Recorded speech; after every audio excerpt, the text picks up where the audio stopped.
ಇವತ್ತಿನ ಕಾಲದಲ್ಲಿ ಮಹಿಳೆಯರು ರೋಡ್ನಲ್ಲಿ ಧೈರ್ಯವಾಗಿ ನಡೆದಾಡೋದು ಸಹ ಕಷ್ಟ.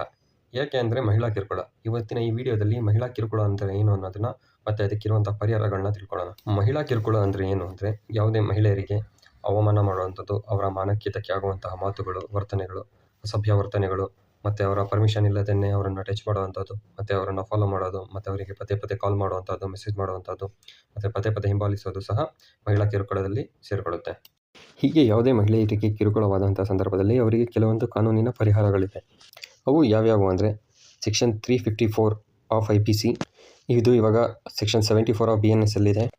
Next provision IPC section 354A, ಇದು ಇವಾಗ ಸೆಕ್ಷನ್ 75 ಆಫ್ BNS ಅಲ್ಲಿದೆ. Next provision IPC section 354D, ಇದು ಇವಾಗ BNSನ ಸೆಕ್ಷನ್ 78ನಲ್ಲಿದೆ. ನೆಕ್ಸ್ಟ್ ಪ್ರಾವಿಷನ್ IPC ಸೆಕ್ಷನ್ 509, ಇದು ಇವಾಗ BNSನ ಸೆಕ್ಷನ್ 79ನಲ್ಲಿದೆ. ಯಾವುದೇ ಮಹಿಳೆಯರೊಂದಿಗೆ ಕಿರುಕುಳ ಆದರೆ ಅವರಿಗೆ ಇರುವಂತಹ ಕಾನೂನಿನ ಪರಿಹಾರಗಳು ಮತ್ತು ಹಕ್ಕುಗಳು ಯಾವ್ಯಾವು ಅಂದರೆ, ಒಂದು ಪೊಲೀಸ್ ಸ್ಟೇಷನ್ಗೆ ಹೋಗ್ಬಿಟ್ಟು FIR ಬರೆಸೋವಂಥದ್ದು, ಮತ್ತು ಇಮಿಡಿಯೇಟಾಗಿ ಏನಾದರೂ ಹೆಲ್ಪ್ ಬೇಕು ಅಂದರೆ 112ಗೆ ಕಾಲ್ ಮಾಡಿ ಪೊಲೀಸ್ನವ್ರನ್ನ ಅವ್ರು ಇರುವಂಥ ಸ್ಥಳಕ್ಕೆ ಕರೆಸ್ಕೊಳ್ಳುವಂಥದ್ದು.